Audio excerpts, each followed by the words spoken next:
Hey there. Welcome to our channel Sleeping Pill, where stories drift softly into the night. I'm Michael, your companion on this slow journey into sleep. So close your eyes, take a deep breath, and let this gentle story carry you towards sleep. Tonight we are diving into a story of time zones, salinity levels, and a very slow motion crush. The tale of coconut ice cream, broken sunglasses, and a beach in Honolulu. Settle in, get comfortable, maybe tuck that rogue foot back under the blanket. I'm picturing you right now. The glow of the screen just catching the dust motes dancing in the air. The world outside hushed, and your brain starting that slow, pleasant slide toward oblivion. We're heading straight for the sharp, blinding contrast between a hyper-organized life and the messy, chaotic beauty of the tropics. You're going to feel the humid stickiness on your skin, hear the distant, lazy crash of the waves, and witness a deeply analytical person melt, one excruciatingly slow degree at a time. This is going to be quiet, repetitive, and deeply, deeply boring in the best possible way. You're going to hear a lot about data sheets and the terrifying concept of unscheduled deviation. So, if you're looking for high-octane drama, or even moderate-octane drama, you've probably hit the wrong button. You probably won't survive this entire journey, and that's okay. Sleep is the mission. So, before you get comfortable, take a moment to like the video and subscribe, but only if you genuinely enjoy what I do here. Let me know where you are right now and what time it is. I love seeing those little snapshots of the quiet corners of the world tuning in. Now dim the lights. Maybe turn on a fan for that soft background hum, and let's ease into tonight's journey together. You arrive at Honolulu International Airport feeling, as always, perfectly prepared. Your luggage is under the 40-pound limit. Your documentation is in the top left pocket of your carry-on, laminated and color-coded. You have a detailed 40-page itinerary for the next 2 weeks of research, complete with hourly schedules and contingency plans for every imaginable and several unimaginable logistical failure. Your mission, should you choose to accept it, and of course you accepted it months ago after confirming the precise caloric breakdown of the in-flight meal, is to assist Dr. Alana Cole on a highly critical marine biology study concerning the migratory patterns of deep-sea invertebrates off the coast of Oahu. This is serious, high-stakes science, and you are its meticulous, perfectly calibrated engine. And then you meet Dr. Alana Cole. She is waiting for you near baggage claim, but she is, you observe with immediate internal horror, 20 minutes late. She is wearing linen trousers that look vaguely rumpled, and her hair is pulled back with a pencil. She is beautiful, yes, but in a messy, kinetic way, like a concept sketch of genius that hasn't been tidied up yet. She looks like she just remembered she had an appointment. Her greeting is warm, genuine, and utterly disorganized. "Oh, you must be here. I'm Alana." So sorry, the cab I ordered got into a lengthy debate with another cab driver over the socio-economic implications of ride sharing. It was fascinating, but terribly time-consuming. Did you have a good flight? You manage a professional, clipped response about the satisfactory flight conditions while your brain is already running a catastrophic failure analysis on the fact that the very first minute of your itinerary is compromised. This is not acceptable. This is not how we establish a proper research foundation. The chaos only intensifies the second you step outside. The Honolulu heat hits you like a warm, wet blanket, instantly gluing your carefully starched shirt to your back. The air here doesn't feel crisp. It feels thick, infused with salt, flowers, and the exhaust fumes of inefficient airport shuttles. It is a sensory overload, and it is immediately compromising Alana's planned operations. You look down at her highly technical gear, a dozen large plastic tubs containing sensors, wiring, and delicate optical instruments, sitting next to a bright pink cooler and a copy of a pulp fiction novel. Alana, meanwhile, is attempting to look up the address for the research vessel charter while simultaneously juggling a half-eaten mango and her expensive polarized sunglasses. And that's when the first small compromise happens.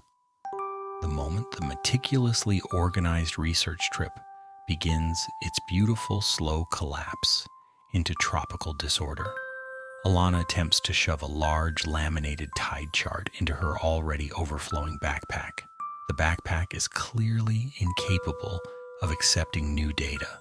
A pen rolls off the top of a plastic tub and bounces onto the pavement right under a wheelbarrow.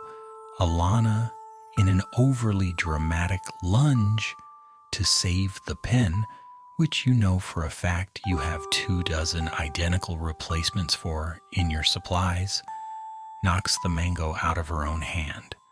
The mango naturally splatters its viscous orange mess directly onto the large, crucial printout of the day's experimental parameters. You stand there witnessing the entire slow-motion calamity. Your brain, which thrives on order, is short-circuiting. The experimental parameters are sticky. The pen is gone. The beautiful Dr. Alana Cole, whose theoretical work you deeply admire, has proven herself, in less than 20 minutes, to be a human disaster area. She laughs, a genuinely delightful, unbothered sound. She grabs a wad of napkins from her bag, smearing the mango across the paper in an effort to blot it. "Well," she says, looking at the now mostly illegible printout, "I suppose that's the tropics for you. Nature always wins, right? Don't worry, I have the data backed up in triplicate on my field drive. We'll just recalibrate the morning schedule." Recalibrate. The word hangs in the humid air like a threat. For you, recalibration means meticulously updating every dependent variable. For Alana, it seems to mean throwing mango-smeared paper into the nearest trash can and looking vaguely in the direction of the ocean. You realize with dawning internal horror that the next 2 weeks will not be a precise scientific expedition. They will be a test of your own capacity for surviving charming, disorganized chaos. You grab the luggage trolley, fighting the urge to separate her scientific gear from her beach reading, and push forward, already revising the next 5 hours in your head. The original plan is dead. Long live the mango-smeared itinerary. The morning after the sticky airport chaos, the second day of the expedition finds you operating at a level of meticulous, over-caffeinated tension that is entirely at odds with the Hawaiian locale. You woke up precisely at 5 a.m., having completed a full, silent inventory of all gear, updated the now compromised itinerary, and consumed 3 times the necessary amount of espresso to ensure maximum operating efficiency. You felt ready to tackle the complexities of deep-sea invertebrate mapping. You felt like a Swiss watch. Alana, on the other hand, was an entirely different sort of mechanism. The plan, your updated, highly optimized plan, called for a sharp departure to the harbor at 7 a.m. to meet the research vessel charter, securing optimal low tide conditions for the initial sensor deployment. The over-caffeinated first morning felt, to you, like a race against the sun, while Alana seemed to be participating in a pleasant, unhurried meditation. But the freeway saves 17 minutes, you protest, gripping the steering wheel so hard your knuckles are white. 17 minutes is 17 minutes of potential data collection. And 17 minutes of potential beautiful ocean views, she counters calmly from the passenger seat, not looking at the map, but gazing out at the churning blue. Think of the mental calibration. How can we study the movement of things if we are always rushing past them? You spend the scenic route quietly seething. You are judging her. You are judging her rumpled linen. You are judging her tea habit. And you are definitely judging the pretzels, which you suspect will absorb ambient moisture and become entirely structurally unsound by 10 a.m. You view her entire approach as too theoretical, all charming philosophy and zero operational rigor. The migration of deep-sea invertebrates is a problem requiring data points and statistical analysis, not lyrical appreciation of the morning light. As you finally approach the harbor, 28 minutes late, you counted. She is still relaxed, still jotting notes in her journal. You pull the Jeep into the parking spot you had pre-selected on Google Earth 3 months ago. Well, you say, trying to inject a professional finality into the morning. We've lost 28 minutes, but we can still salvage the sensor drop if we move with immediate efficiency. Alana closes her journal, finally turning to you with an expression that is strangely thoughtful, almost affectionate, though you instantly dismiss the notion. Or, she says, her eyes twinkling slightly, we could simply acknowledge that we are exactly where we are supposed to be, and that perhaps the universe has something else planned for the next 17 minutes. Besides, she adds, gesturing toward a large, official-looking sign that reads, Vessel Charter Delayed. Engine maintenance until 10 a.m. It seems the data collection will have to wait for the maintenance crew to finish their important, time-consuming work. The universe, you realize with a sinking feeling, has just laughed at your spreadsheet. You have sacrificed 17 minutes of freeway time for absolutely nothing, and yet Alana seems entirely vindicated, utterly unbothered by the new 2-hour unscheduled delay. You feel a tension knot in your stomach that no amount of espresso can undo. You need a new plan immediately. The 2-hour charter delay was for you an organizational void, a white space in the data sheet of your day that needed immediate, precise filling. You had already mentally drafted 3 alternate schedules that maximized the use of the harbor area for equipment checks and sample analysis. You were ready to be productive in the face of logistical failure. Alana, however, had other ideas for the newly gifted, unscheduled block of time. Well, since we have a moment of unexpected beautiful stasis, she announced, picking the dried tropical fruit out of the pink cooler, I need to make a quick detour. It's a logistical necessity, not a deviation, I promise. You raised a skeptical eyebrow, already anticipating a request for a third kind of gourmet pretzel. And this logistical necessity requires how many minutes? I need to recalculate the optimal window for post-charter fueling. Oh, no fueling necessary, she replied, slinging the rumpled backpack over her shoulder.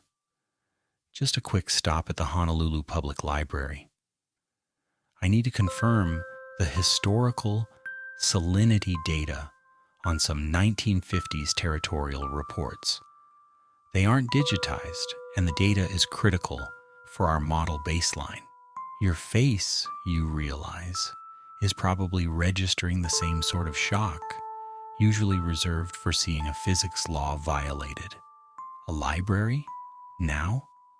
You are standing next to $10,000 worth of precision marine equipment, and she wants to go look at 50-year-old paper records?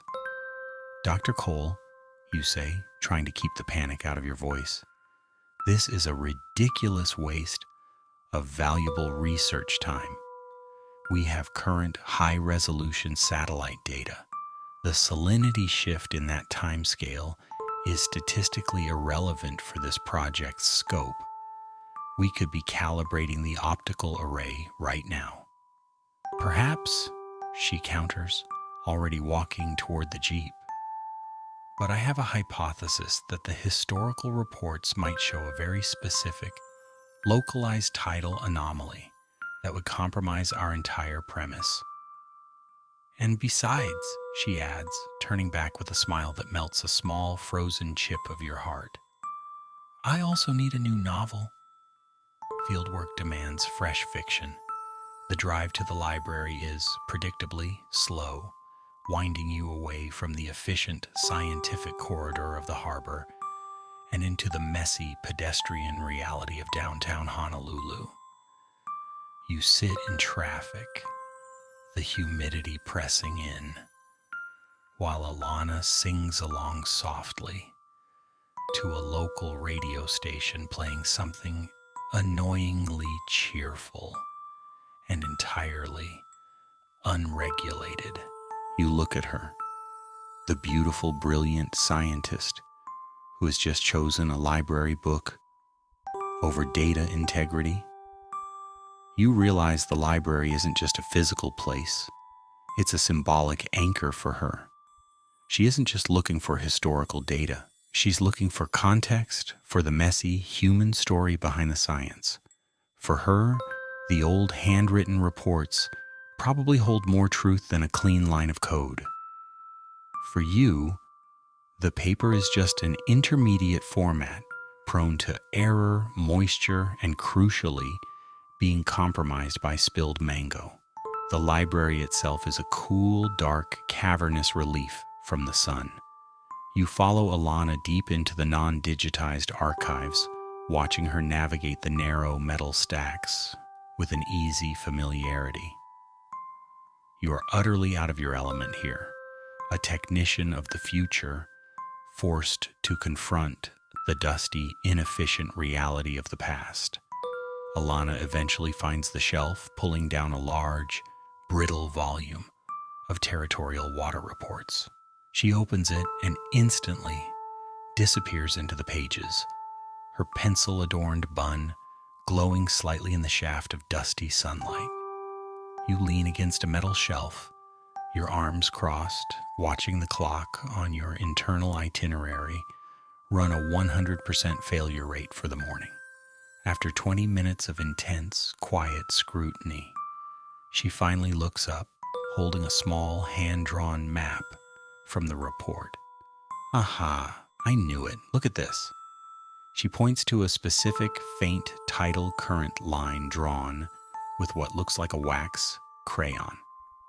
This suggests that the 1950s data had a persistent countercurrent in this specific bay. Our current satellite model misses this entirely.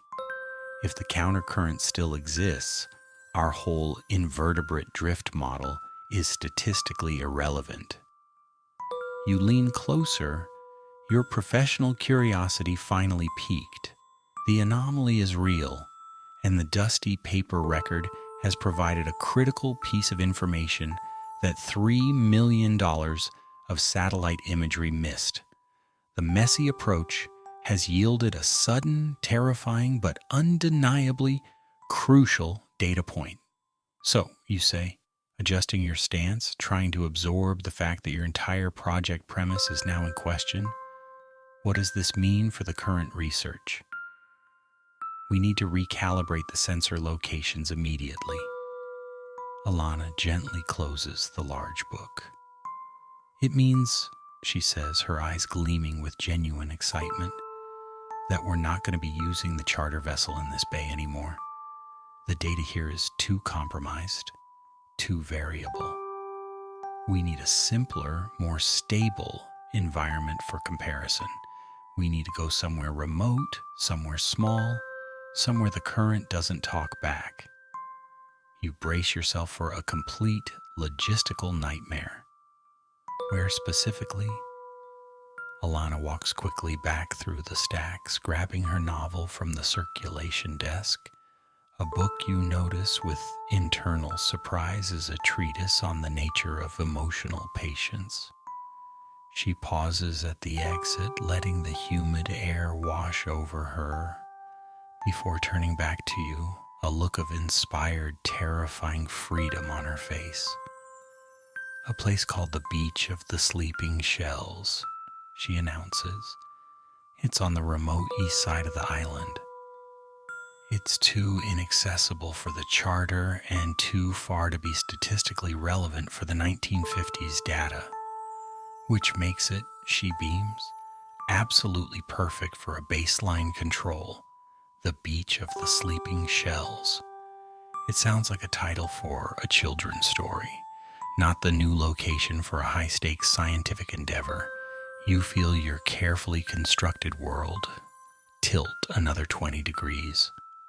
The new location will require canceling the charter, booking a new rental car for extended use, and entirely rewriting the remaining 13 sections of your itinerary. You feel a headache starting right behind your left eye. You realize you haven't even had the opportunity to finish judging the structural integrity of the pretzels. This is truly going to be a long 2 weeks. The sudden, catastrophic shift from a high-tech chartered vessel near a major urban center to an inaccessible place named the Beach of the Sleeping Shells was too much for your highly optimized mind to handle immediately. You needed a moment of stasis, a perfectly regulated breath.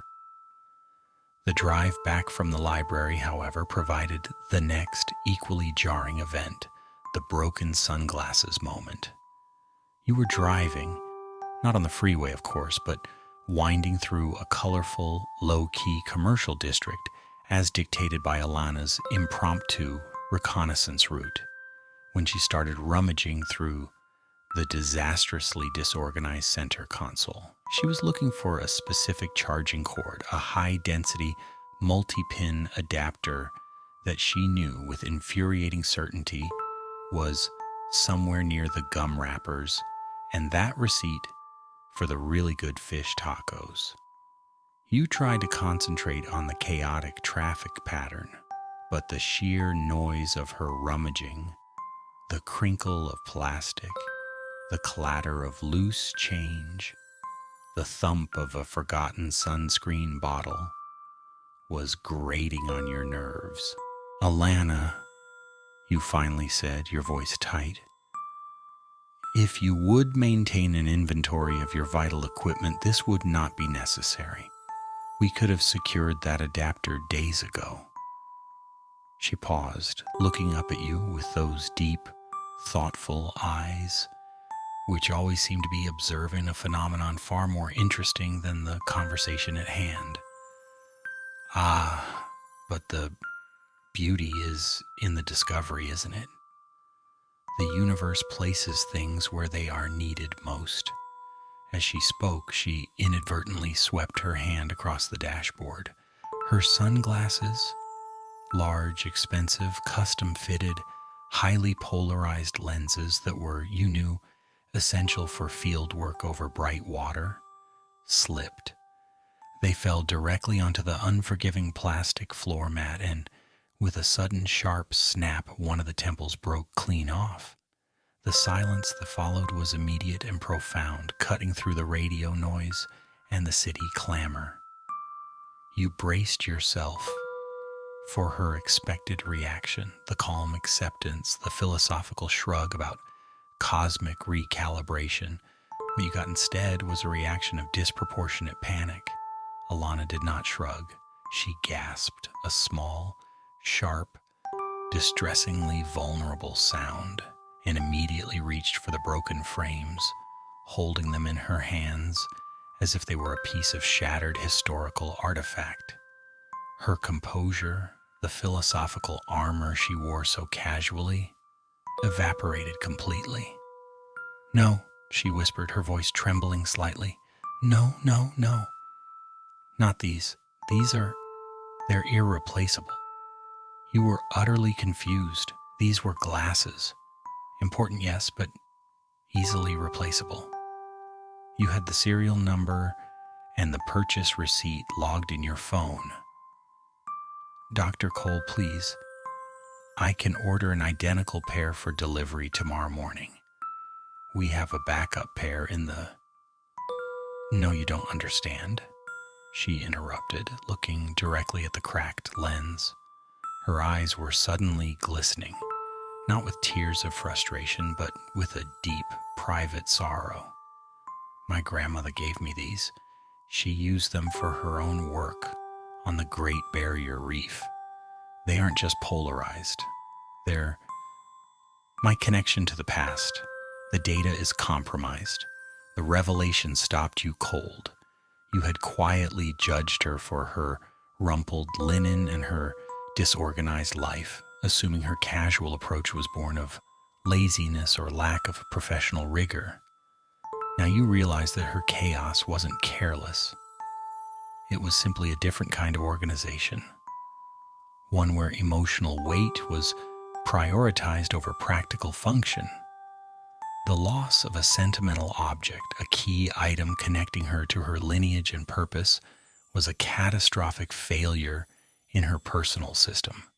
Her panic was so genuine, so raw, that it broke through your own hyper-professional facade. You couldn't offer a spreadsheet solution. You had to offer a human one. "Stop the car," she finally commanded, her voice regaining a thread of composure. "I need to replace them. Now. I can't look at the ocean glare without protection. My head will pound." You pulled over near a ridiculous little roadside tourist stand that sold novelty t-shirts, lurid plastic leis, and cheap, brightly colored souvenirs. It was exactly the kind of inefficient, low-quality commercial stop that would have previously earned a black mark on your itinerary. Alana headed straight for a rotating rack of $8.99 novelty eyewear. She didn't look for polarized lenses or UV protection data. She simply grabbed the first pair that was intact and functional, absurdly large circular frames with a bright, entirely unregulated electric blue finish. They were plastic, light, cheap, and utterly ridiculous. She put them on. The world instantly became tinted with a jarring synthetic blue. She looked like a brilliant scientist who had lost a bet with a children's clown. Yet the moment the cheap lenses covered her eyes, her panic receded. The crisis was averted by the sheer, blunt functionality of cheap plastic. "There," she said, tapping the blue frames. "They're awful. They hurt my nose, but they block the sun. The past is broken, but the present can still function." You looked at the ridiculous blue frames and the way they contrasted with her professional dignity, and for the first time you felt a flicker of something other than professional respect or logistical horror. You felt a small, undeniable surge of tenderness for the vulnerable, messy scientist who valued a family heirloom over lab equipment and was now wearing a pair of sunglasses that looked like they came out of a vending machine. The broken, irreplaceable glasses were tossed unceremoniously into the back seat. The cheap, ridiculous blue pair was firmly on her nose.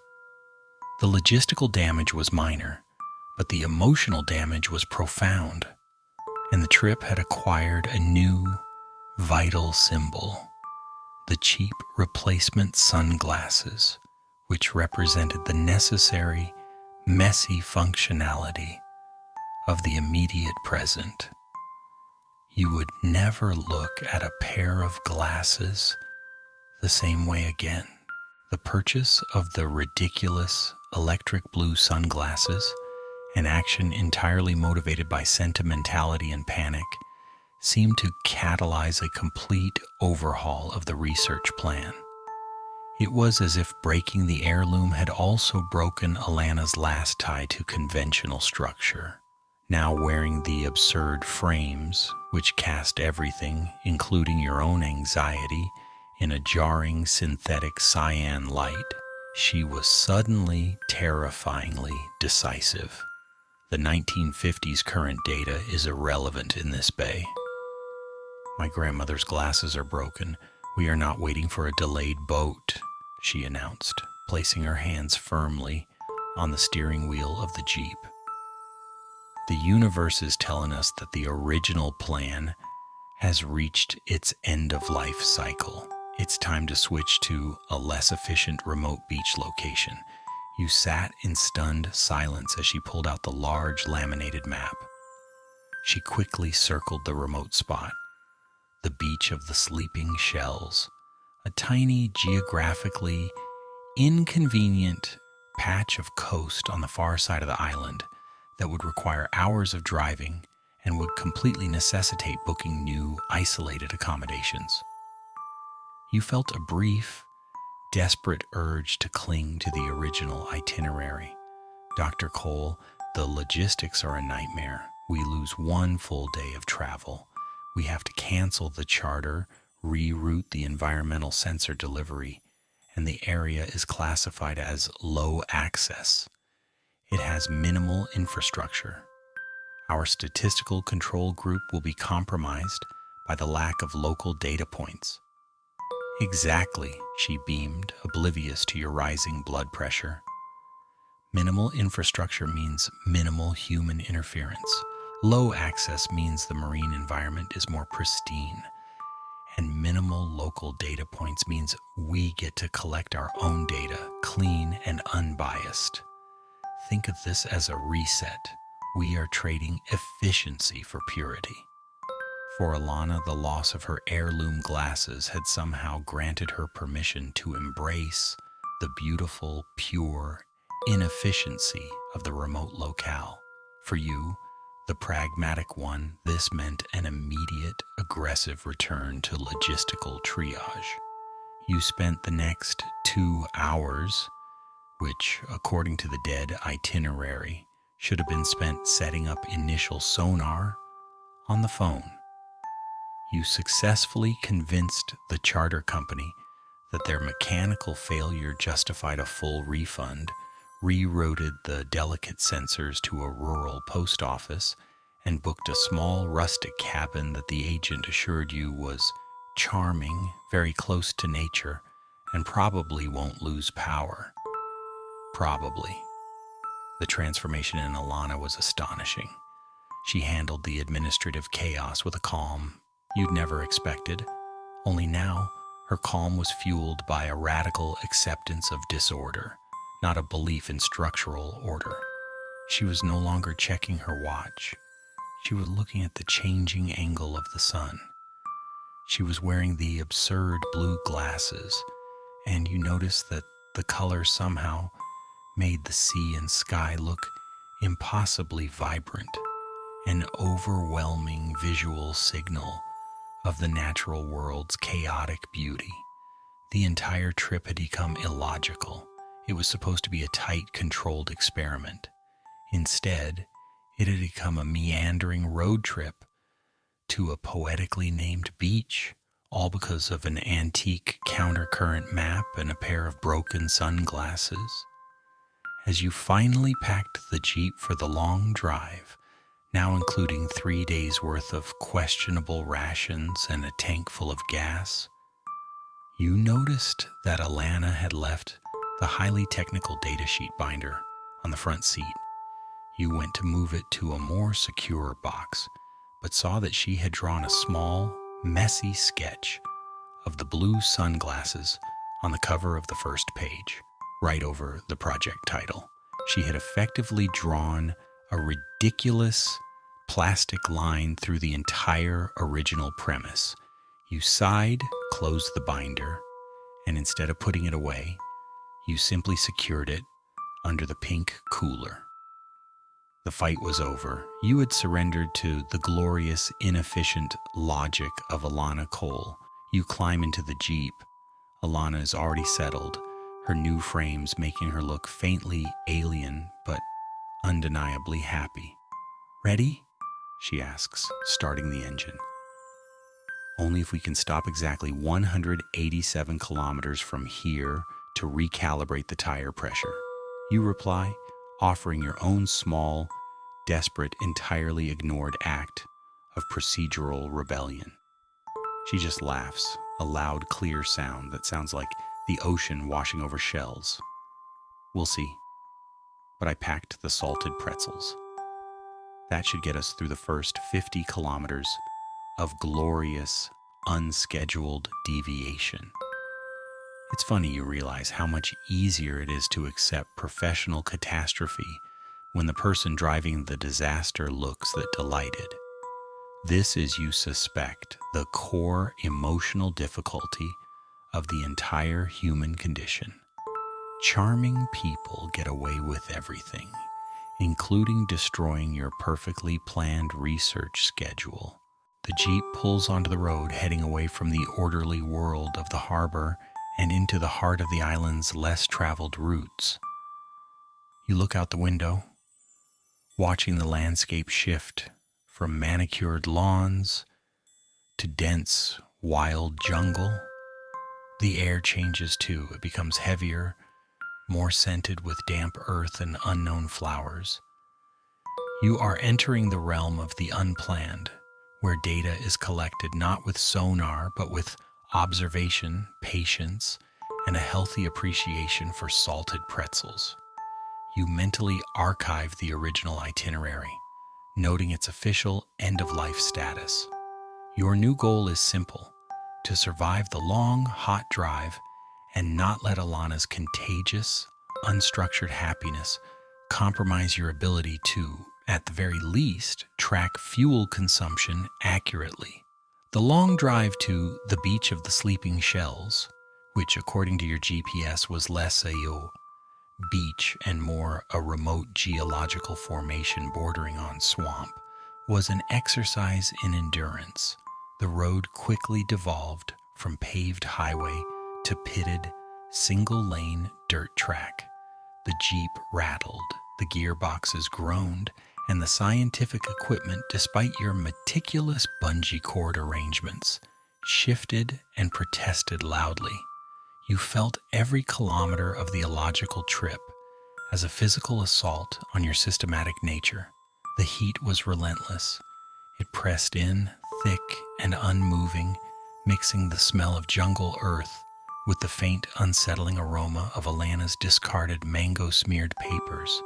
You were sweating profusely, and your meticulously ironed shirt was now a damp, crumpled disaster, a visual metaphor for your entire itinerary. Alana, in her rumpled linen and absurd electric blue sunglasses, seemed impervious to the discomfort. She was humming, occasionally pointing out a particularly interesting species of fern, and generally acting like she was on a delightful, unplanned picnic rather than a high-stakes scientific rescue mission.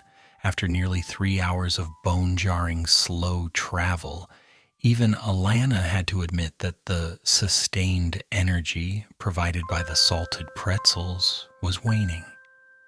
The heat had baked the last vestiges of philosophy out of the air. "Right," she finally sighed, pulling off the blue frames to rub the bridge of her nose. "My brain is operating at less than 50% efficiency.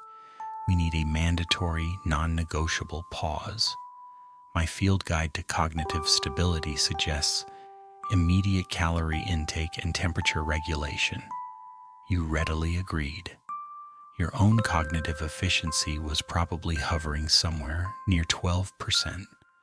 largely dedicated to monitoring the engine temperature gauge. You needed a structural intervention. She pulled the Jeep off the track and into a dusty parking area adjacent to a small, brightly painted, wonderfully ramshackle roadside stand. The place looked delightfully inefficient. A counter made of driftwood, a small wheezing generator, and a hand-painted sign advertising coconut ice cream. "Perfect," Alana announced. "This is exactly what the field guide ordered." You climbed out of the Jeep, feeling the sudden dizzying wave of dry heat, while Alana negotiated the specific flavor profile. With the smiling proprietor, you leaned against the Jeep, trying to regain your internal equilibrium. You were covered in dust, scientifically compromised, and 24 hours deep into a relationship that had successfully demolished your organizational paradigm. You had never felt so unregulated. Alana returned with 2 cones, handing one to you.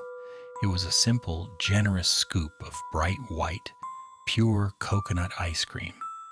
It was almost aggressively simple. No toppings, no flourishes, no complex layers of flavor, just cold, sweet, unadulterated coconut. You took a bite. The effect was instantaneous and profound. The sharp, unexpected coldness was a shock to your system, a sudden, precise intervention that cut through the humidity and the dust. The sweetness was pure and restorative. It wasn't philosophical or complicated. It was simple, functional relief.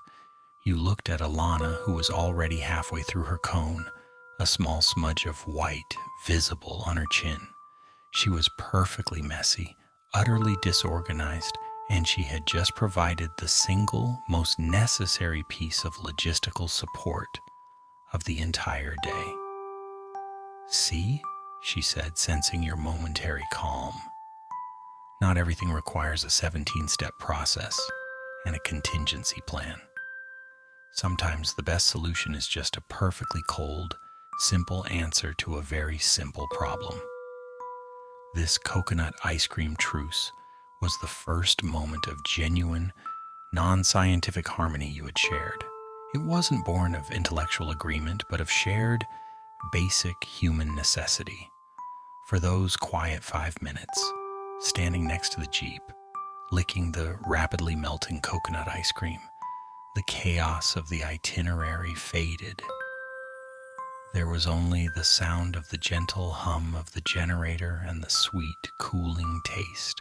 You didn't talk about the compromised data or the new sensor deployment. You talked about the perfect texture of the ice cream.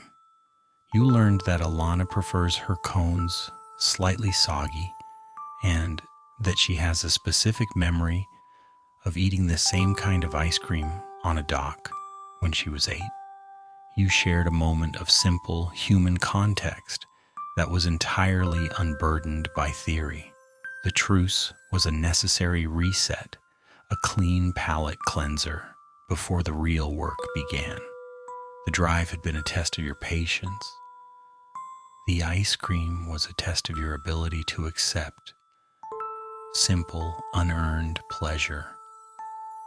You realized that Alana's brilliance wasn't just in her models, it was in her ability to recognize when the system needed to be paused and when the human element required a simple, perfect answer. As you both finished the last bites, tossing the napkins into a clearly labeled trash can, a small, desperate act of order that Alana mercifully ignored, you felt a subtle but significant shift. You still felt the internal tension, but now it was tinged with a reluctant respect for her methodology. You were trading the precision of your spreadsheets for the messy, functional reality of the tropics. And the coconut ice cream, you realized, was the down payment on that trade. You climbed back into the Jeep, now slightly cooler and significantly more willing to embrace the illogical next steps. The absurdity of the blue sunglasses, the pink cooler, and the poetically named beach no longer felt like a catastrophe waiting to happen. It felt like an adventure, an utterly inefficient, logistically unsound, but undeniably compelling adventure. The Jeep finally deposited you at the beach of the sleeping shells. The name was less a lyrical flourish and more a literal description. The beach was a crescent of fine, pale sand, bordered by dense tropical foliage and covered in thousands of small, undisturbed shells. It was utterly beautiful, profoundly remote, and completely lacking in cellular service. Your last tenuous link to the organized world of logistical support was severed with a single faint blip. You spent the rest of that afternoon setting up the rudimentary base camp. You, of course, approached the task with military precision, erecting the shade canopy and securing the perimeter. Alana, still wearing the ridiculous blue sunglasses, approached it with the attitude of someone building a particularly fun sandcastle. She insisted on placing the most delicate optical sensor near a small, gnarled tree because the energy felt right. A scientifically indefensible position that you logged with internal furious annotations. The next few days settled into a strange, quiet routine. The core of the research was shared observation of the tidal zone. You were there to record data points, salinity, temperature, particulate matter, every 15 minutes, logged digitally, of course. Alana was there to watch. You would sit side by side on a heavy, sun-warmed log, the ocean stretching out before you, the ceaseless, rhythmic sound of the waves providing a hypnotic backdrop. You sat with your laptop, your clipboard, and your internal schedule running. Alana sat with her small leather journal, her blue glasses, and a patience that felt almost inhuman. Her observation wasn't passive. She would sit motionless for hours, staring at a small patch of water near a lava rock. She wasn't waiting for a specific event. She was waiting for a pattern to emerge, for the unexpected patience of the marine life to reveal itself. "See that small crab?" she whispered one afternoon, pointing at a thumb-sized creature darting in and out of a crevice. It spends 80% of its time perfectly still. If you only measure its movement over a 5-minute block, you miss its true life cycle. You miss the importance of the stillness. Her words were, you realized, a direct commentary on your own hyper-efficient life. You only measured the movement. You ignored the stillness. You had spent years optimizing your schedule, always moving, always productive, always terrified of the unscheduled minute. Here, Alana was forcing you to slow down, to observe the importance of zero data moments. The boredom was excruciating, then tolerable, then strangely necessary. The sensory overload of the city was replaced by the simple, repeated variables of the beach. The exact hue of the cobalt water, the slight textural difference in the sand after the tide receded, the subtle shift in the angle of the sun. You found to your professional horror that you started noticing things that weren't on the data sheet. You noted that Alana always tucked a piece of her hair behind her ear, right before she started a new entry in her journal. You noted the precise moment the absurd blue frames started leaving a faint red mark on the bridge of her nose. This forced proximity, this inescapable routine was beginning to erode the professional barriers you had meticulously maintained. You were now sharing the small, tedious realities of remote field work. The necessity of using the remaining salted pretzels judiciously, the challenge of rationing the bottled water, and the quiet camaraderie that comes from battling persistent, aggressive sandflies. One evening, after sunset, you were comparing your quantitative salinity readings with her qualitative notes on water clarity. You pointed out a 3-minute period where your data showed a minuscule, statistically irrelevant spike in temperature. Irrelevant to the model, Alana murmured, tapping her journal. But look at my note for that exact time. Large frigate bird flew low over the water, casting a sudden cool shadow. Your sensor caught the environmental interaction. It's not an error, it's context. She looked at you, and the blue frames seemed to magnify the warmth and intelligence in her eyes. You capture the what, and I try to capture the why. Both are necessary, but if we rush, we miss the connection. You felt a deep, resonant understanding of her philosophy for the first time. You weren't just assisting her, you were learning a new kind of physics, the physics of soft observation, where the observer's patience was as important as the instrument's calibration, the tropical setting, the absurd glasses, the isolation. It was all designed to force this lesson upon your hyper-structured soul. You were forced to slow down, and in the deliberate deceleration, you were starting to see the true beauty of Alana Cole's scientific method. It was simply her method for living. And you were deeply, profoundly impressed by the results. The beach was working its quiet magic, not just on the research, but on the researcher.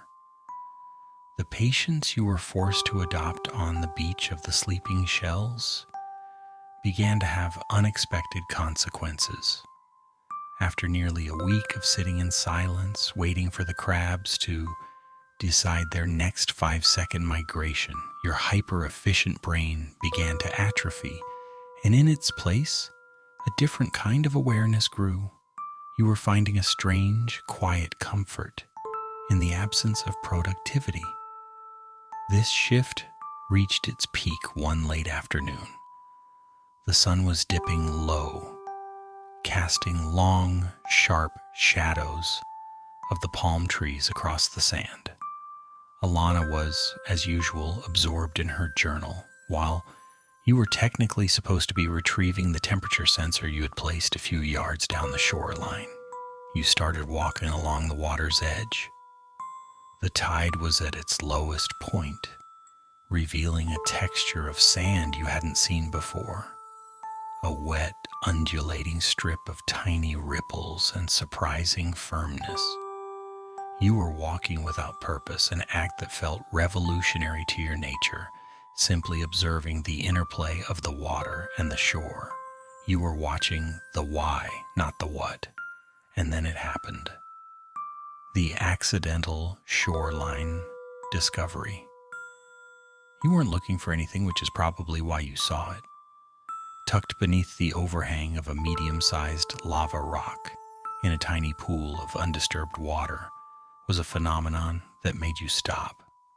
It was a cluster of small, bright crimson anemones, no larger than your thumbnail, pulsing gently in the still water. Now you are an invertebrate specialist, and you immediately knew this was significant. Anemones of this specific bright color are typically found only in much deeper, colder water, far from the tidal zone. Their presence here in the sun-warmed shallows of a remote beach was highly unexpected. This wasn't just a deviation, it was an anomaly that defied established behavioral models. You stopped, knelt down, and reached for the small waterproof camera you now carried constantly, even on these non-data walks. You took a dozen clear shots, recording the exact GPS coordinates and the water temperature, the quantitative data pouring out, fueled by a genuine scientific thrill. You quickly returned to Alana, your calm veneer completely gone. You were practically vibrating with excitement. Alana! Lana, look at this. You have to see this. Section 3B, near the lava outcropping. It's a localized thermal aberration. Look at the coloration. They shouldn't be here. The salinity is all wrong for that pigment. Alana looked up, taking off her absurd blue sunglasses. Her face, framed by the now messy bun, was alight with the same pure scientific curiosity that had drawn you to her published work years ago. She was genuinely excited. "Show me," she said, grabbing her own journal and the magnifying lens. You practically dragged her back to the spot. When she knelt beside the pool, she didn't rush to take measurements. She simply watched the anemone's pulse. She stayed there for a full 5 minutes, absolutely still, just observing the creature's existence in defiance of the known rules.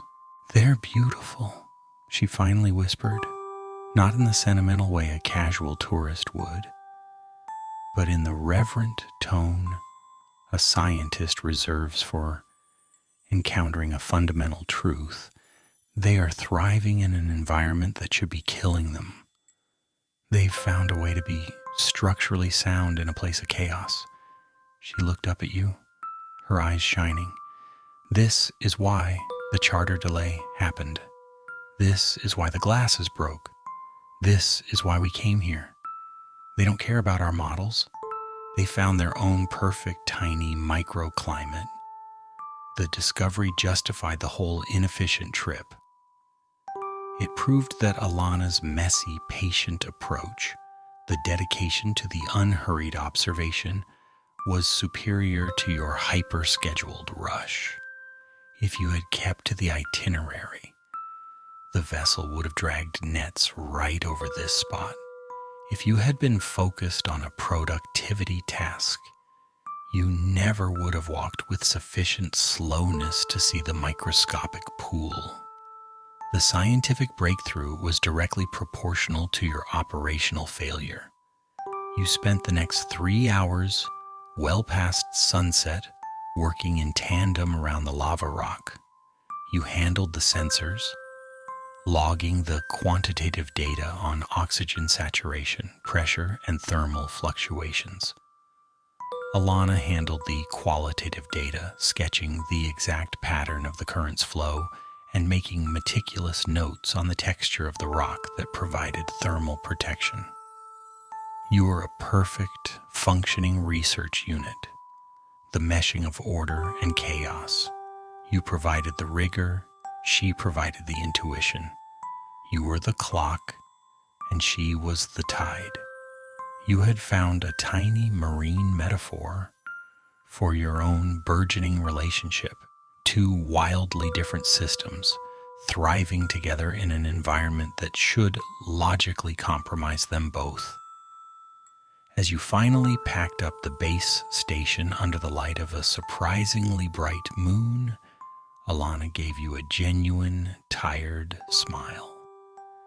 "Thank you for finding my anomaly. This data changes everything. And you know," she added, "you make a very good field observer when you aren't worried about the clock." You felt a warmth that was entirely unrelated to the tropical climate. You had traded 17 minutes of freeway time for a scientific discovery that would define your research careers. And in the process, you had found an exhilarating shared language with a woman whose disorganized genius was finally making sense. The chaos was starting to feel less like a threat and more like a necessary condition for finding the really good things in life. The discovery of the bright crimson anemones provided the necessary scientific fuel to justify the rest of the trip. The accidental shoreline discovery meant you were no longer wasting time. You were now gathering genuinely groundbreaking data. This legitimacy, ironically, allowed your personal guard to drop entirely. The new, intense schedule involved long days on the beach, followed by equally long nights of data analysis and quiet talk in the small, rustic cabin. The cabin, which did occasionally lose power, as the agent had only probably promised, was small enough that you couldn't retreat entirely into your own space. You were forced into a shared, intimate workspace, lit mostly by the soft, unreliable glow of a kerosene lamp. You would sit side by side at a small, wobbly table. You handled the quantitative modeling, inputting the GPS coordinates and thermal fluctuations into a rugged field laptop.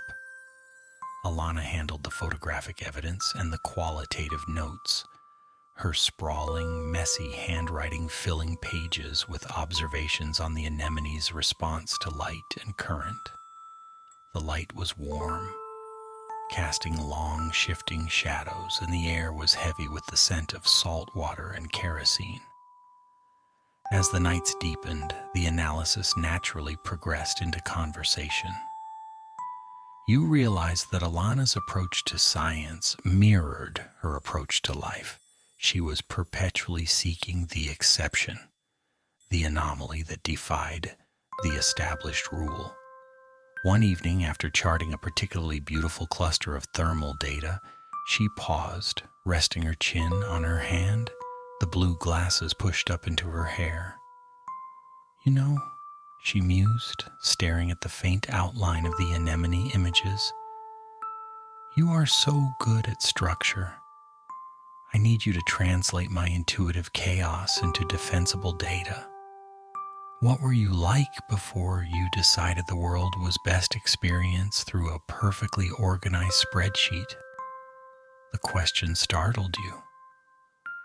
You were used to providing data, not personal history. You launched into a highly technical defensive explanation of your life's trajectory, the precision of your engineering background, the necessity of risk mitigation, and your belief that planning was the ultimate form of respect for time. You omitted the part about how you were terrified of spontaneity. Alana listened with her characteristic, unhurried attention. When you finished, she simply nodded. "So, you built yourself an algorithm for avoiding a catastrophic accumulated error," she summarized gently, like a clockmaker who's afraid of dust. The clockmaker analogy felt painfully accurate, and you made a note to mentally revise your defensive explanation next time. You, in turn, learned about her. You learned that her grandmother's glasses broke her heart not just because of sentimentality, but because her grandmother had once told her, "Never trust a scientist who can't see the beauty in an inefficient process." The glasses were a talisman of that philosophy. You learned that she writes fiction, the novel you saw her checking out of the library, as a form of parallel processing, exploring the messy, illogical pathways that science often excludes. The conversations moved from science to vulnerable, non-scientific topics. You confessed your fear of change in career tracks, your deeply ingrained need for control, and the strange satisfaction you took in watching your meticulously planned life unfold exactly on schedule. She confessed her own anxieties, her fear that her intuitive approach would be dismissed as fuzzy science, her lifelong struggle to conform to academic rigor, and the persistent loneliness that came with being the brilliant outlier. This intimacy, forged under the sputtering kerosene lamp, was profound. It wasn't about attraction. You were still ostensibly just professional colleagues analyzing invertebrates. But it was about recognition. You were starting to see the profound beauty in her messy functionality, and she was appreciating the protective elegance of your structure. You were the counterweight to her pendulum, providing the necessary resistance for sustained, elegant movement. One night the power went out completely, plunging the small cabin into absolute darkness. You reached for the flashlight. Alana simply put her hand out, found yours, and settled back. "It's just the environment recalibrating," she whispered, her voice close in the dark. "Let's just listen to the sound of the ocean for one unscheduled, perfectly dark minute. No data required." You listened.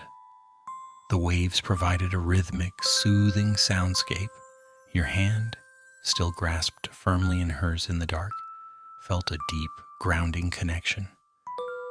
You realized that this simple, unplanned blackout was more valuable than any data point you could have gathered. It forced trust, proximity, and shared silence. The entire trip was, you finally understood, a controlled experiment designed not to study marine life, but to study your ability to survive and thrive without a schedule. And you were surprisingly passing. The crimson anemones and the subsequent quiet evenings had irrevocably altered the dynamic of your trip. The relationship was no longer purely professional. It was a deeply shared, almost domestic arrangement centered around scientific curiosity and salted pretzels.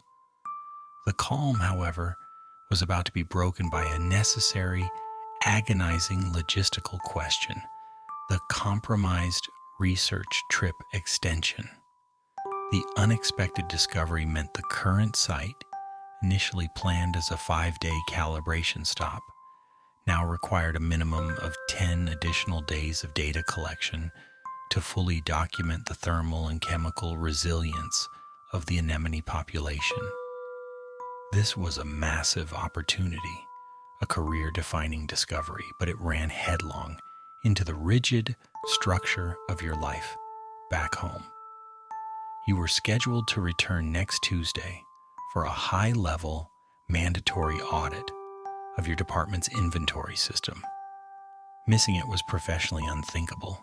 It would compromise a 10-year track record of impeccable attendance and punctuality, the very foundation of your professional identity. Alana, seeing the full data set, was ecstatic. "This is it. This is publishable. We need 2 more weeks, minimum. We need to monitor a full tidal cycle, and the next lunar phase we must extend." You felt the familiar, cold knot of anxiety tighten in your stomach.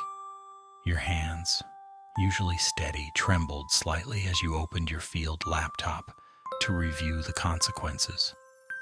The screen, reflecting the soft glow of the kerosene lamp, felt like a mirror showing your greatest fear: the confrontation with the rigid structure of your own carefully planned life.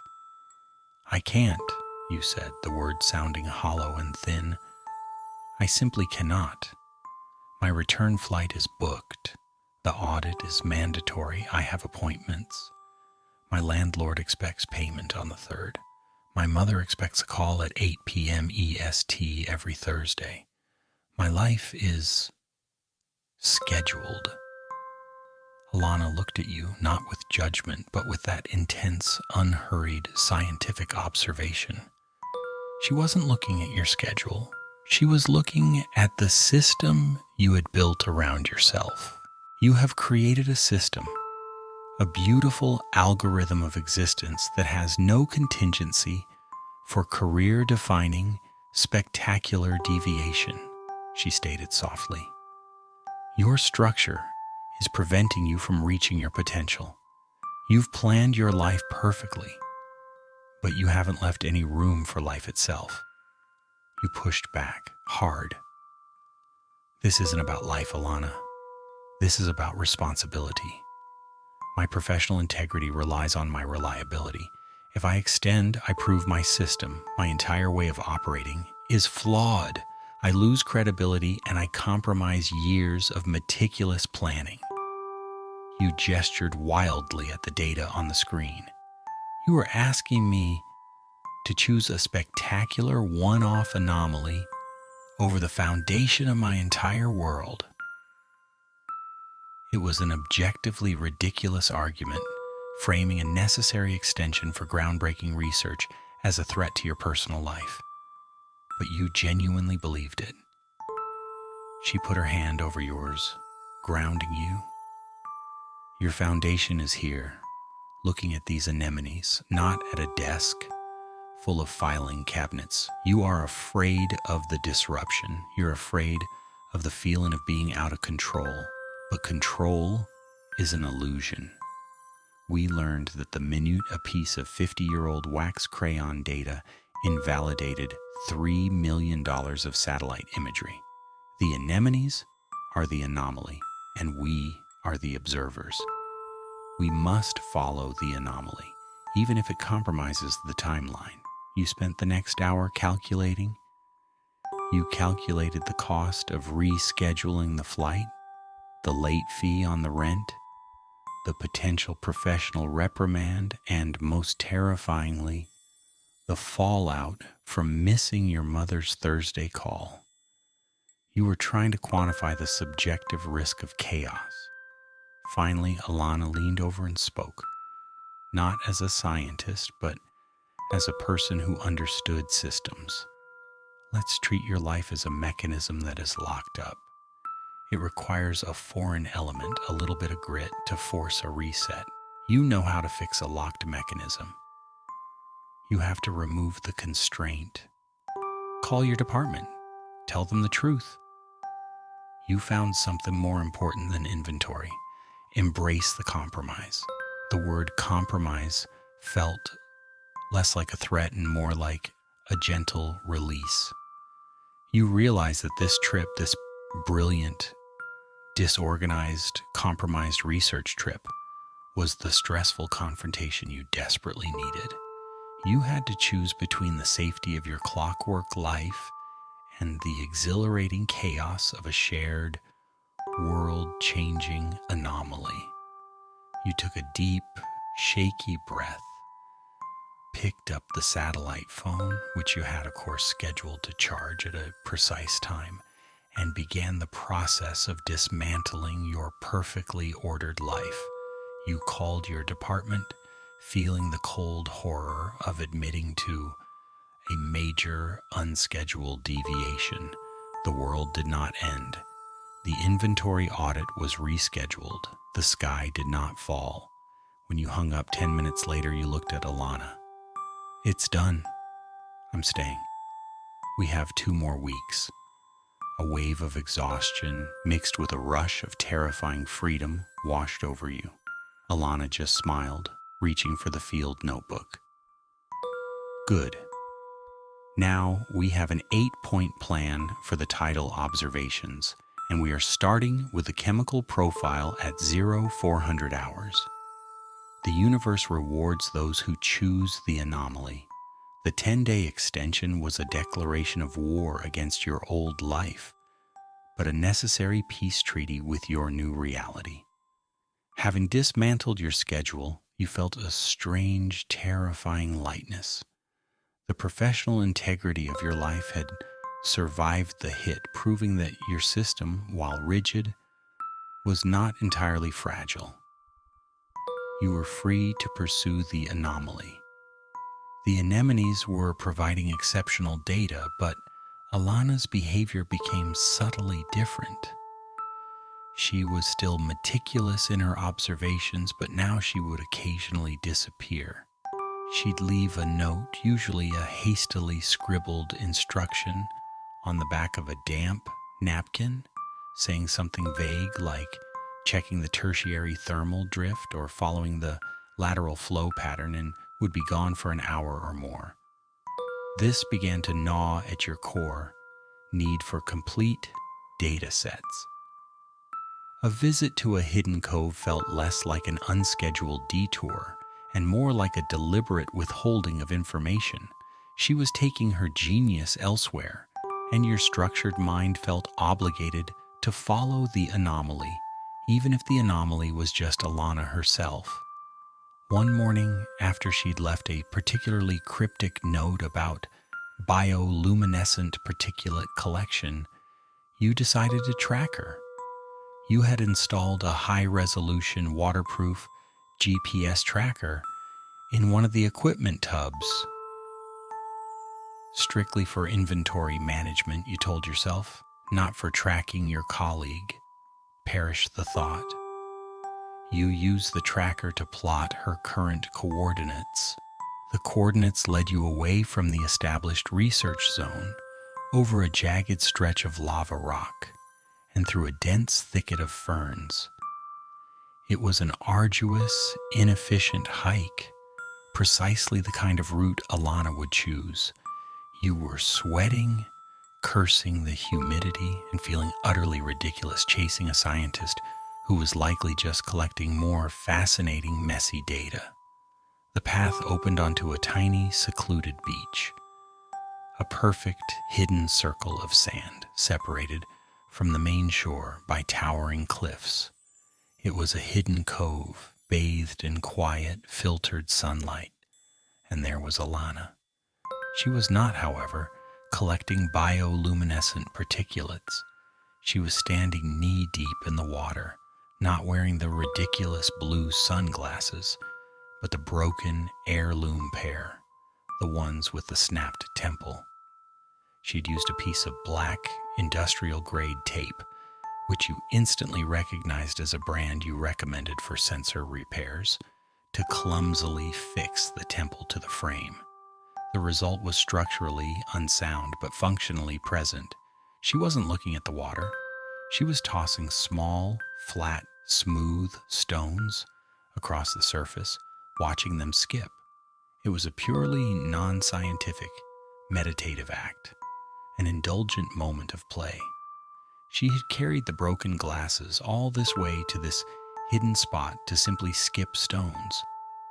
This was her small, highly personal experiment, testing the durability of a repaired emotional object in a private, perfect setting. You stood silently in the shadow of the ferns, observing her secretive act.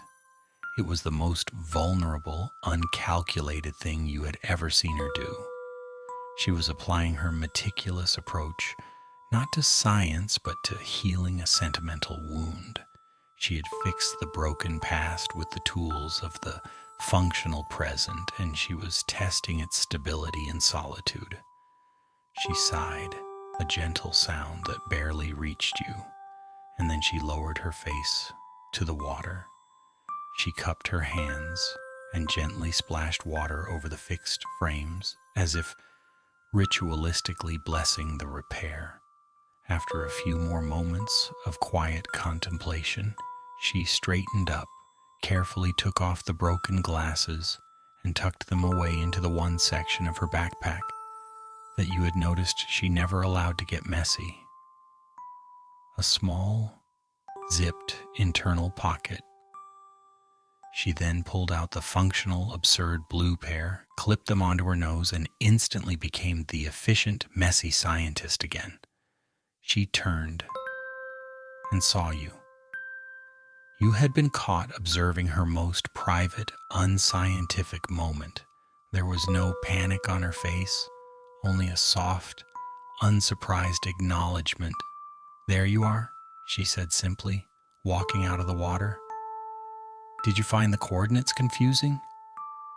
The lateral flow pattern is actually much easier to track from here." You walked over, your boots crunching on the perfect sand. You didn't mention the broken glasses or the stones skipping. You knew that piece of information was private, a data point that belonged only to her and now to you. "The coordinates were precise," you replied, your voice carefully neutral, "but the terrain was poorly optimized for efficient traversal. What is the reading on the particulate count?" Alana smiled, a genuine, warm smile that reached her eyes, which were now perfectly blue behind the ridiculous lenses. "The particulate count is irrelevant right now, but I did learn that sometimes if you fix something that's broken and just stand very still with it, it teaches you the necessary compromise. And that," she added, handing you a damp napkin with 3 scribbled points, is the crucial lesson before we start monitoring the nocturnal cycle. You took the napkin, feeling the damp paper against your palm. You realized that Alana's secret trips weren't about research. They were about maintaining the balance of her soul. She needed these moments of unauthorized detour to recharge her messy genius. And by allowing her the space to do it, and by respecting the privacy of what you saw, you had passed a critical test of emotional proximity. The anemones were important, but the realization that Alana mended her broken past with industrial-grade tape in a hidden cove was the real, indelible discovery of the trip. The quiet intimacy of the hidden cove and the shared secret of the industrial tape-fixed glasses had intensified the connection between you and Alana. The rigid distinction between professional colleague and deeply appreciated human anomaly was dissolving. You were comfortable in the chaos, and Alana was comfortable in the knowledge that you wouldn't exploit her vulnerabilities. The next day, however, the environment provided a necessary, unplanned intervention, a moment of unscheduled rain. You were working at the tidal zone, painstakingly mapping the minute thermal fluctuations near the anemones, when the sky, which had been a clear, relentless blue for days, turned a sudden, ominous gray. The change was swift, a tropical squall moving in with a speed that defied any meteorological model you had logged. "We need to secure the optical sensor array immediately," you commanded, your structural instincts kicking back in. Alana, looking up, didn't bother to rush. She simply admired the drama of the approaching weather. "We won't make it back to the cabin. The sensor will survive a shower." "Look, there's a shelter." She pointed toward the edge of the jungle bordering the beach.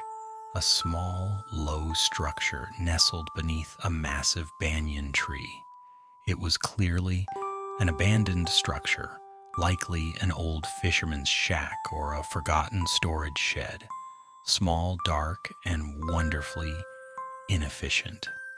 Before you could argue the merits of salvaging the $100 sensor versus risking exposure to a downpour, the rain hit. It was not a gentle shower.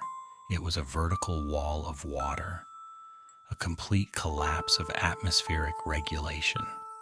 The sound was deafening, a relentless roar that instantly saturated the air and visibility. You both scrambled toward the shack, tripping over the loose, damp sand. You arrived in a rush of soaked linen and scientific equipment huddled just inside the doorway. The shelter was barely functional. A single rickety wooden bench, a dirt floor, and the pervasive smell of salt, mildew, and wet earth.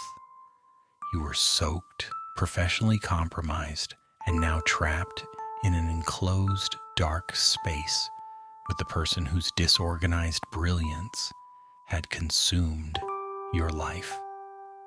Alana was laughing, shaking the water from her hair and the absurd blue sunglasses.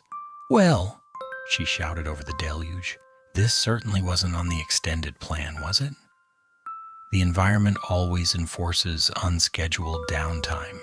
You found yourself laughing too, a tired, genuine release of tension that sounded odd and unfamiliar. You stripped off your soaked shirt, hanging it over a support beam, trying to dry the pages of your field notebook. The shack forced an unplanned close conversation. The noise of the rain outside was so loud that you had to lean in to hear each other, creating an undeniable physical intimacy. Alana leaned back against the wall, pulling her knees up. "What are you going to do when we get back?" she asked. The question wasn't about the data, it was about the life you'd put on hold. "I'll have to reintegrate," you replied, your voice softened by the rain noise. I'll file the expense reports, reorganize the inventory audit, apologize to my mother for missing the call. I have to prove the temporary anomaly hasn't compromised the entire mechanism. And you think it hasn't? She pressed. You spent 5 days watching crabs, and you sacrificed your career track for a 10-day extension. That's not just a deviation, that's a fundamental change in code. You admitted the truth quietly. I'm terrified I won't be able to go back to the old way. The order, the predictability. It feels like a very elegant cage now. I'm afraid of what the freedom feels like because I don't know how to schedule it. She reached out and lightly touched the dry patch of your collarbone, a brief, grounding contact. Freedom isn't scheduled. It's chosen, and it requires a very specific kind of trust. The trust that if you fall, the ground will still be there, even if it's a little muddy. She then shared her honest conversation about the future. She spoke not of grants or tenure, but of the difficulty of maintaining a human relationship while pursuing a career that constantly demands remote field work and intense mental focus. She confessed that her previous relationships had all failed because she always chose the anomaly, the next research trip, the new data set, over the established pattern of domestic life. I'm messy, I'm disorganized, and I will always choose the unexpected truth over the comfortable lie, she said, looking directly at you. And most people, the good, organized people, can't sustain that. They need a predictable orbit. And I'm a comet. I think, you said, meeting her gaze, the rain roaring around you. I might have been looking for a comet to disrupt my orbit for 15 years. I just didn't know it. Your chaos is the only thing that makes sense of my excessive order. The moment hung there, raw, honest, and entirely without the structural safety of a shared scientific goal. The tropical downpour, the sudden tropical downpour, had stripped away your defenses, leaving you with only the immediate necessary truth. You realized the scientific partnership had evolved into something real, something entirely new, and it was beautiful, terrifying, and utterly impossible to put on a schedule. The rain eventually subsided, leaving the air washed clean and incredibly heavy, with the scent of damp earth and blooming ginger. You and Alana emerged from the shack, your relationship fundamentally altered by the unscheduled, honest conversation. You had admitted your fear of freedom. She had confessed her fear of permanence. You were both anomalies in need of a shared constant. That night, for your final full evening on the beach, the atmosphere was saturated with unspoken possibility. You had finished the day's data collection. The crimson anemones were doing beautifully, establishing a clear, publishable pattern of thermal resilience. The science was complete. All that remained was the emotional closure. You were sitting on the sun-warmed log, watching the moon cast a long, silvery path across the water. Alana was quietly sketching in her journal, the low light illuminating the faint, absurd blue of her sunglasses resting on her head. The gentle, rhythmic sound of the waves provided the background for what you knew was the last critical data point of the trip. You didn't want to break the silence with a traditional, clumsy, romantic declaration. That would require a predictable script, a schedule, and a specific outcome. The very things you both instinctively distrusted. Your relationship, you realized, was not built on conventional romantic algorithms. It was built on shared, unpredictable data anomalies, and mutual grudging respect for the other's structural integrity. This led to the proposal that was not a proposal. You turned to her, not with a ring.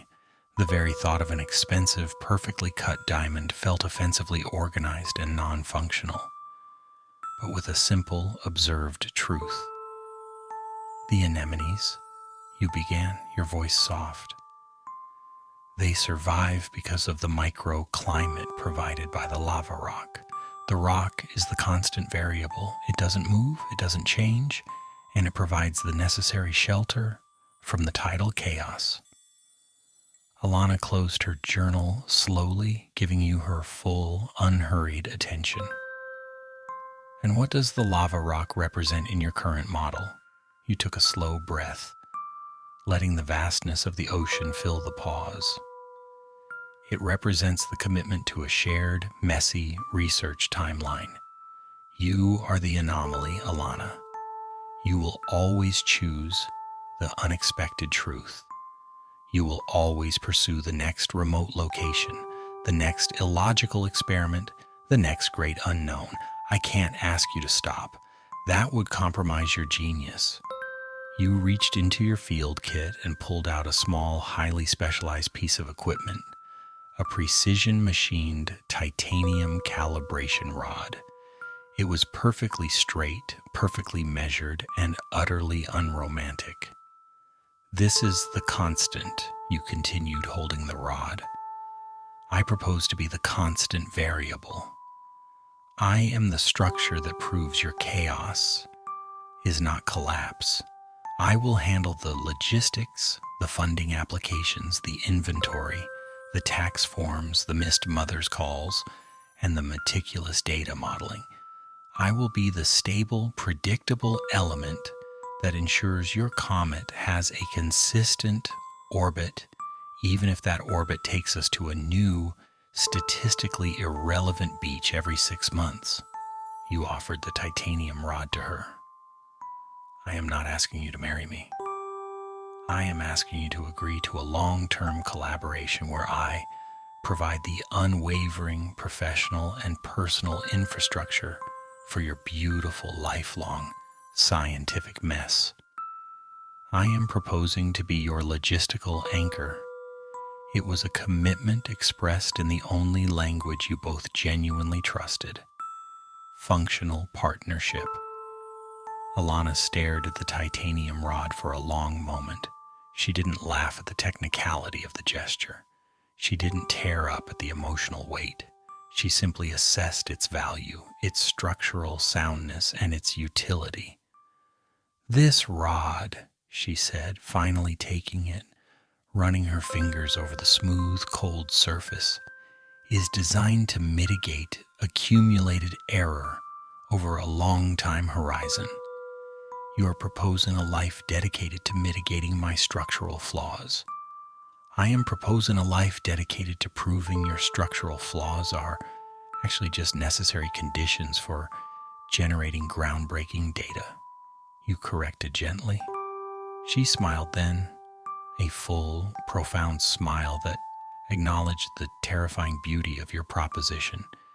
She didn't give you a verbal response. Instead, she reached into her pocket and pulled out the small, sealed packet of the gourmet salted pretzels. She opened the packet and offered you one. A perfectly salty answer to a profound, sweet commitment, she declared. Yes, I accept the collaboration, but on one condition: you have to agree to occasionally let the pretzels absorb the ambient moisture.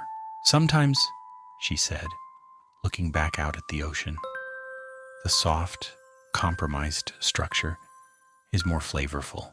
You nodded, taking the pretzel, feeling the slight, beautiful sogginess of the compromised starch.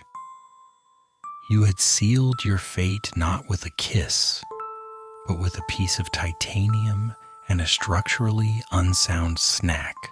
The final 10 days of the extended research trip passed in a flurry of productive data collection and quiet, professional intimacy. You and Alana operated as the perfect unit. You meticulously organized the sensor readings and managed the logistics of getting supplies via a series of increasingly unreliable local contacts. She provided the intuitive genius that framed the anomaly. The titanium rod, your logistical anchor, lay on the wobbly table, a silent testament to your commitment. But all things, even those outside your carefully maintained schedule, must eventually adhere to a timeline. The last night was over, and the time for the departure had arrived. The morning rush was, predictably, a study in contrasts.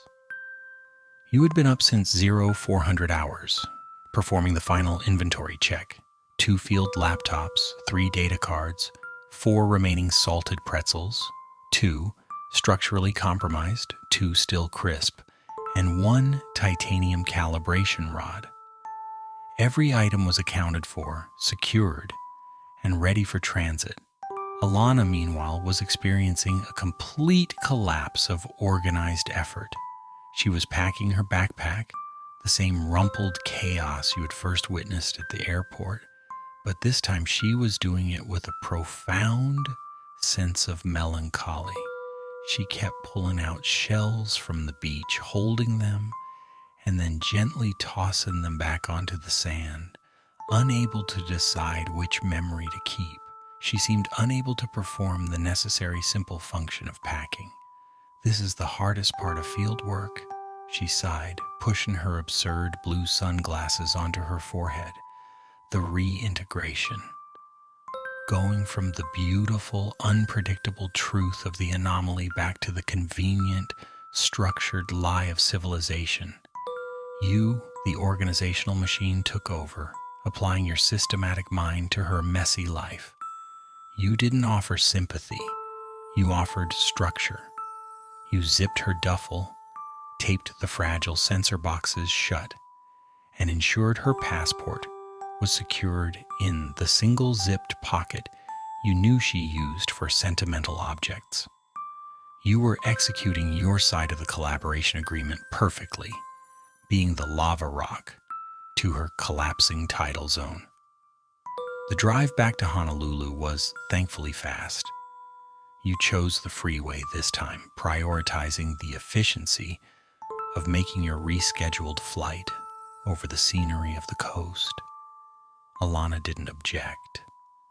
She sat quietly, tracing patterns on the misty window, occasionally reaching into the back to touch the box containing the precious anemone data. You arrived at the airport with 47 minutes to spare, a statistical triumph given the last 2 weeks. You checked the baggage, navigated the security line, and found yourselves at the gate. The structural part of the journey was over. All that remained was the emotional farewell. "Thank you," Alana said simply, turning to you just before the final boarding call. "Not just for the data, though that was brilliant, but for proving that I don't have to choose between the anomaly and the anchor, and for surviving my chaos.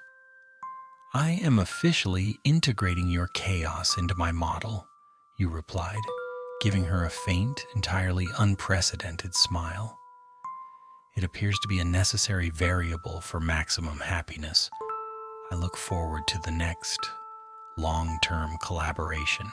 She was wearing the ridiculous electric blue sunglasses once again, ready for the glare of the Hawaiian sun and the fluorescent lights of the departure hall. She reached up and took them off, holding them in her hand.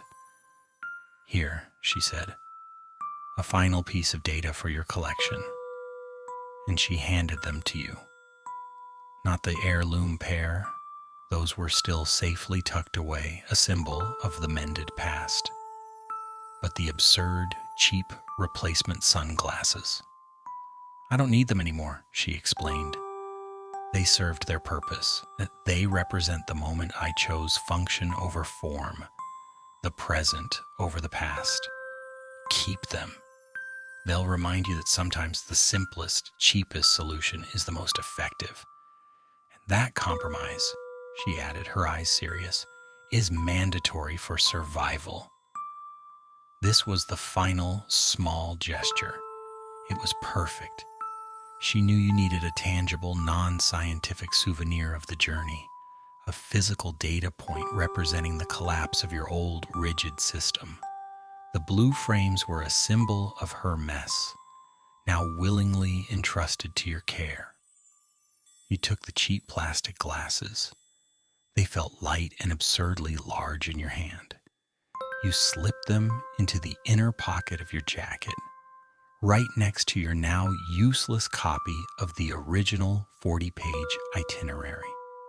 I will recalibrate my entire risk mitigation strategy based on their inherent structural weakness. You promised. Alana laughed, a warm, soft sound. Good. Now go. The next great anomaly awaits. You nodded, a single decisive nod, and walked toward the gate, leaving Alana standing there. A beautiful, brilliant mess, framed by the chaos of the airport, ready to board her own separate flight back to her university, her life, and the next great deviation. You were leaving the tropics, but you were taking the blue-tinted philosophy of the anomaly with you. The structured life was returning home, but it was no longer the same mechanism that had left. It now had a new, essential, and entirely unscheduled component. The return journey was a quiet, efficient blur. You landed, navigated the domestic airport, and took the cab home, all with the structural precision of a mission-critical operation.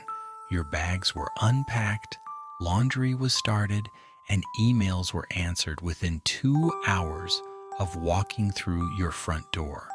The post-trip recalibration was underway, and your initial data suggested that the system was holding up, but with an intriguing, persistent internal error. The error was the blue sunglasses.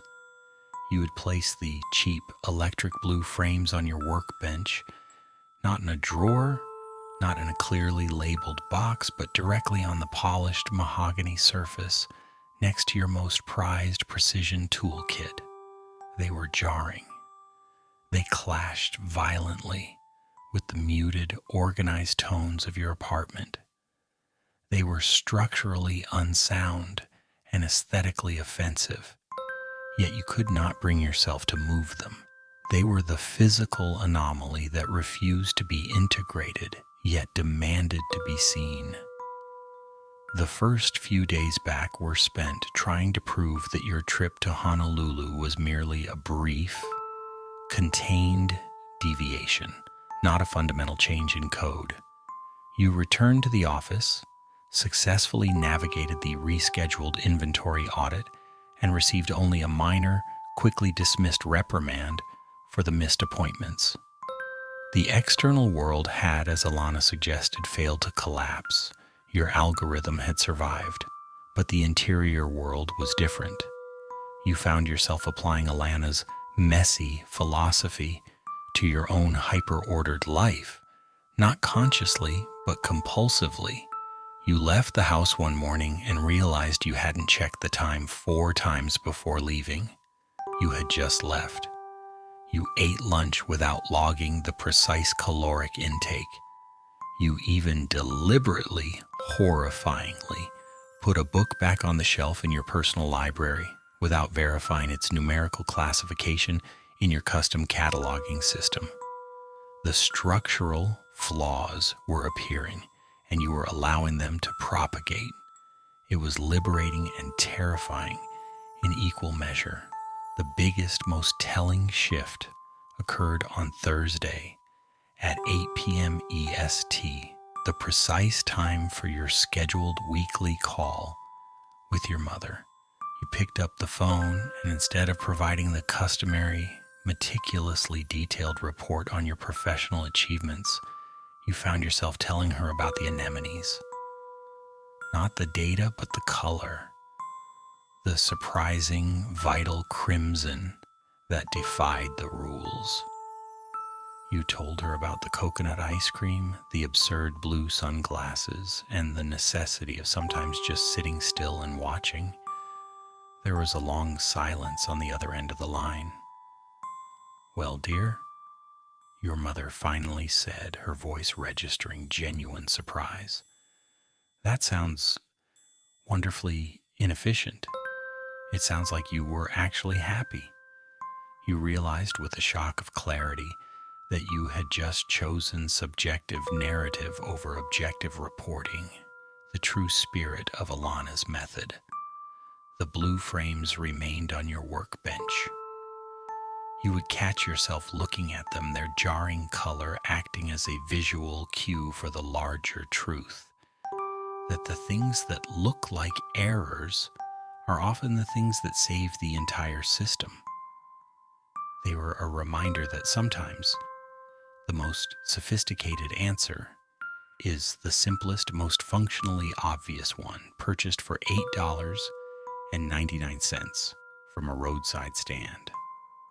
You knew that the titanium rod, the physical symbol of your commitment to be her logistical anchor, was currently sitting safely on Alana's desk at her university, a promise of a structured future together. But the blue sunglasses were your anchor, a piece of cheap, ridiculous plastic that tethered you to the memory of unplanned joy, tropical downpours, and the necessary mess of a brilliant woman. You walk over to the workbench now, reaching out for the frames. You pick them up, the plastic feeling strangely warm, and you place them not back down, but slightly off-center on top of your master itinerary binder, the original 40-page document now relegated to archival storage. The placement of the now significant sunglasses is a deliberate, unscheduled act of defiance and acceptance. The anomaly is now permanently integrated as the cover image for the structure. You now understand the profound truth of her compromise. The sophisticated life must always carry a little bit of beautiful, cheap error. The quiet, boring love story isn't about perfect timing or precise scheduling. It's about two different mechanisms, finding the rare, necessary rhythm that allows them to move forward, together, forever slightly off kilter, but perfectly in sync. The coconut ice cream melted long ago. The tide has returned, and the sun has set. You are home, and you are quiet. The mission is complete. Your life has been compromised, fundamentally and beautifully, and you realize that you would never, ever go back to the perfect, sterile efficiency of the old way. You look at the blue glasses, and you feel the warm, heavy wash of sleep begin.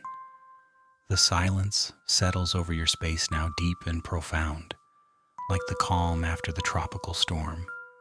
The mission is complete. You have traveled far.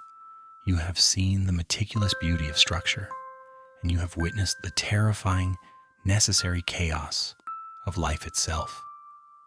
The air around you is still, and there are no alarms, no clocks, no schedules pressing in. Just the smooth, easy measure of your own breathing, a perfect rhythm that requires no human intervention, no calculation, no anxiety. The images of the beach, the gentle sound of the waves, the soft, distant hum of a life being lived, they all recede, gently pulling you down into the deep, dark, comfortable quiet.